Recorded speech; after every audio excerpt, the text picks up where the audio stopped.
Welcome to the monthly market update. This is a new series that I'm going to be putting on every single month. It is for the clients that I'm currently working with, and I already do this for them. However, I wanted to start putting this stuff up on YouTube because I have so many wins when it comes to the real estate market on the buy and sell side because we know what is currently happening.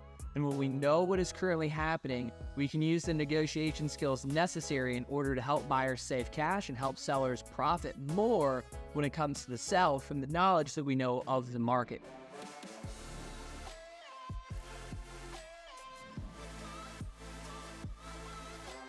Hey, real quick, if you don't know who I am, my name is Luke Smith and I'm a realtor here in the Middle Georgia area. If you need anything when it comes to buying, selling, investing, or maybe relocating here to the Middle Georgia area, all my contact information is in the description below. Go check it out. Now, back to the video. These are a little bit different from the platforms that you're gonna find online. With the platforms that you find online, they pull from what's called the MLS, the Multiple Listing Service. This is different. They've been in business for 14 years. They pull the active on the market, the pending, and the sold. With the MLS data that you see with normal real estate market updates online is just MLS, which is just sold data. This data pulls what's currently active on the market as well, so we know what's actually happening. Because if we wait and just go over the sold data, we're missing so many pieces, which I'm going to show you here in just a second. Because when you're looking for a home or when you're selling yours, you need to know what other homes you're in competition with, right? If you're selling your property, and you need to be able to know what's pending, right? What a buyer's willing to pay and what a bank's willing to loan, and then see the closed amount.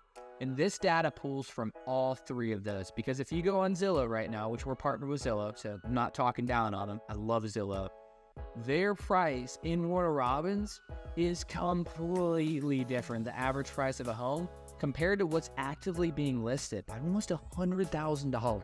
It is crazy, the sold data versus what's on the market pending and current. And we see a shift because once a home goes under contract, right, it shifts and you don't have 30 to 60 days of active data. That's why you need to watch this video. That's why you should watch it every single month. And if you want a conversation, know what it looks to buy or sell your home, that's why you should go in the description below. Warner Robins, me filming this today in October, understand that you might be watching this a little bit later in October. It's okay. The market shifts, but it's not going to shift overnight. Things aren't going to be that drastic. But as of today, we're seeing the median list price. This means all of the homes, price-wise, from cheapest to most expensive, right down the middle. List price is $331,000. Median price of new listings hitting the market, $314 grand, with the average price per square foot of $141. That is quite expensive for Warner Robins. If you can go back previously and see on average the 120 to 130, we're seeing it jump all the way to 141. So home prices are still continuing to increase when they get listed on the market. However, just a year ago, this month, average days on market in Warner Robins, this number used to say 6. We're at 55. As you can see, what's happening and what the market's telling us is agents and homeowners are listing homes too expensive and they're sitting for longer. Yes, interest rates are high. Yes, all that stuff. But I'm going to show you some graphics here that I pulled from the National Association of Realtors, CoreLogic, and other data points to show you why there's a lot of false news going around the market. I'm going to give you the insider secrets. Stick with me. I'm going to go over this report, swap over to PowerPoint, and knock your socks off and give you the insider information you truly need to make a well-informed decision. It's 55 days on market. This is crazy with how the market is. Yes, homes that are properly priced and marketed are selling within 48 hours still. I've had 5 listings. My last 5 all have gone within 48 hours. Why? Because we know the market. We know what we need to be priced at to be able to draw competition. If you're a buyer and you see a house that's sitting on the market for 55 days, what are you going to do? You're going to offer less because you have the negotiation and you have the leverage needed in order to negotiate the better deal. But if you're a seller and it sits for 55 days, you run the risk of it becoming stale and a buyer coming out from underneath you and knocking off tens of thousands of dollars that could have been in your checking account just because you mispriced the home. Median days on market, I don't really like using this number. I kind of like to stick more towards the average just due to the fact that there are land listings here in the Middle Georgia area that sit for almost a year.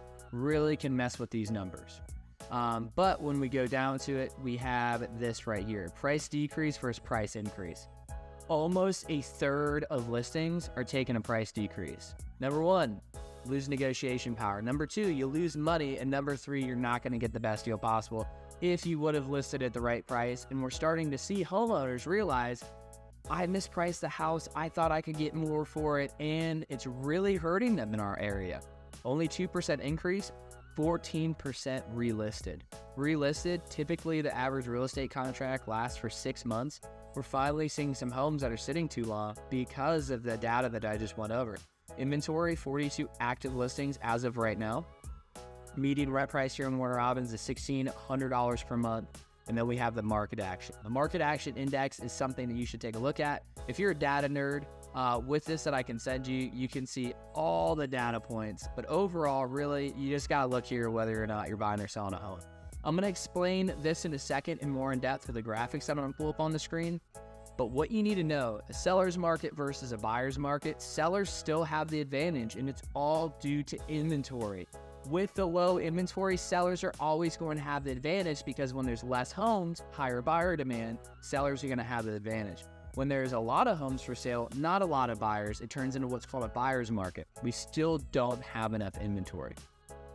And real quick, again, if you want these reports for any zip code here in the Middle Georgia area, go to the description below and just comment the zip code. And I'd love to be able to just send you the report completely free, no strings attached. Just want to make sure that you guys are updated on what you need. To dive a little bit deeper into this report, I want to show you something cool when it comes with it. We can see days on market, the homes in the area that are selling the absolute fastest. In 14 days, our homes priced about $350, a little bit bigger, 2,700 square feet on a little bit of land, 4 bedroom, 3 bath. And then we see what comes up, the new Jord, all that good stuff. These are very, very hot homes on the market. These ones are hot as well, right? These are most likely rentals, investment properties that you can sneak in here, buy 3 bed, 2 bath, flip them, get them right back on the market, or rent them out. But you can see what kind of inventory is slow. So if you're a seller and your house is within these ranges, understand that it's okay if your home doesn't sell overnight. But also, if it gets past the days on market, it's a conversation that you're going to need to have with your agent, or if you're selling for sale by owner, a conversation that you're going to need to have with yourself to determine, okay, did I overprice the home? You really don't want to do that during the sales process. You want to be able to knock that out before you even start. However, sometimes it happens. But this is always a good idea to keep your eye.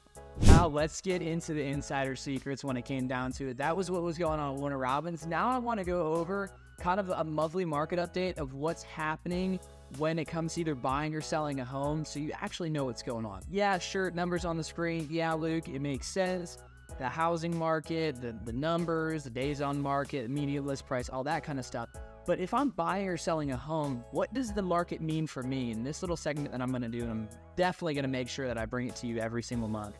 And you can find all of this stuff on my social media. So if you follow me on Facebook, Instagram, TikTok, LinkedIn, all the platforms, this stuff kind of trickles out throughout the month to make sure that you guys are educated and comfortable and confident throughout the buying process. But I wanted to take some of the stuff that I'm doing on social media, bring it over here to YouTube, and then explain it more than just making a post about it.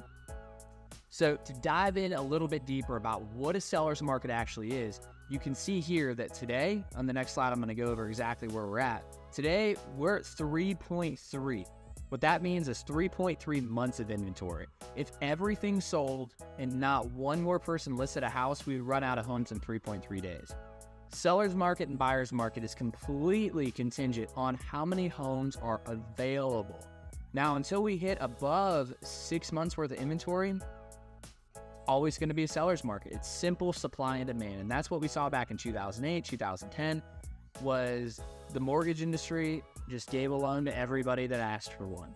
Way too many homes came on the sale or market for sale. That's why home prices plummeted, because there was a supply and demand issue. But if we go over here to the next one, I want to show you the average annual inventory of homes for sale. If I can get my face out of the way, let's make me a little bit smaller. We're sitting at 3.3. We saw from 2008 the height, and we've slowly been trickling down over time. And this is a huge issue, huge issue. And what happens when this comes into play is sellers will always have the upper hand the majority of the time. And also, it hurts us Americans that are looking to buy homes. There's not enough inventory on the market. There's not a whole lot to choose from, which overall is a struggle for most people. But if you're scared that a foreclosure is going to take wave and home prices are going to drop and everything like that, as you can see from the Federal Reserve, this is where I pulled the data from, you see that the amount of foreclosures back in 2008, 2009, 2010, 2011, we are nowhere near where those numbers are. Yes, we are a little bit higher than 2021, 2022, but in retrospect, from what has happened in the past, we are nowhere near those numbers. And to show you a little bit more, MBA, Fannie Mae, Lance Lambert, Zillow, USA Today, and Home Price Expectation Survey. Of course, we have Goldman Sachs, American Enterprise, but this is where I pulled the data sources from. If you would have seen their original consensus on what home prices were going to do back in December of 2022, you would have been terrified, and I bet you were. The news headlines were saying, oh, housing market's going to crash. Scared, don't buy, don't sell, don't what, everything going through people's heads. Even American Enterprise Institute said that home prices were going to drop 15 to 20%. Look where they're at today. They said home prices are actually going to increase by 6%. Everybody had it going negative. Flip the script. It's a supply and demand issue. Home prices are going to continue to increase. Again, this is another way to show you single-family housing units completed. Back in 2008, a bunch of builders quit and didn't build any homes because there's no reason. There's way too much demand, right? We go back. There was way too many homes for sale on the market. There wasn't enough demand for builders to actually make any money.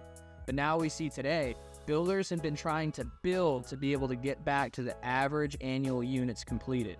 The only issue with this, with the average annual units completed, is if you would have recently listened to the Harvard keynote speaker on the real estate industry, his words, he stated, unless the United States government buys out all the land that is available that's vacant, gives it to builders, and gives them an incentive financially to build more homes, we will never have enough inventory for every American citizen to have a home that truly needs one. This is a huge issue. Huge, huge, huge issue. And this is why housing is the price that it's at. That's why supply and demand is the reason why it's at. This is your October monthly market update to show you what is going on. And last but not least, another reason why we don't have a lot of homes for sale on the market. 70.7% of mortgage rates are less than 4% here in the United States, and that is pulled from FHFA loans themselves. When you see people having low interest rates, 56% of people stated that they want to sell their house, but they want to wait 12 months for the interest rates to come down. 25% of people after a survey stated that they're going to have to sell their house no matter what for reasons. Kids, divorce, job transfer, different things like that. So if you're scared to buy a home in the local market, if you're scared to sell your home in the local market, let me give you a little bit of comfort. When it comes to buying a home, buy the home that you need, because at the end of the day, home prices are going to continue to go up. With home prices continuing to go up, which I'm going to throw this here in the next monthly market update, I want to show you over the last 5 years and then the last 30 years, how much homes have increased, so stay tuned for that. You will be able to build a lot of money if you can get into a home here in the near future, hold, let supply and demand issues be in your favor, and pick up that equity that you're going to have. If you're a home seller, when it comes down to it, yes, it may be a little bit more difficult to find a home that you love because there's not a whole lot of inventory. But when that home that you love comes onto the market, there's a few things you can do. You can get your home listed for sale, purchase the home underneath a contingency that states that you have to sell your home first. And the thing is, if we can do that, if we can negotiate the right way, we'll be able to seamlessly transfer into your property. It may not make sense for you to buy a home or sell a home right now, but it also may make sense. But don't base it off the market, base it off your personal needs, and then get in touch with an expert that can properly go over the market with you and show you what you truly need to do in order to make your home dreams a reality.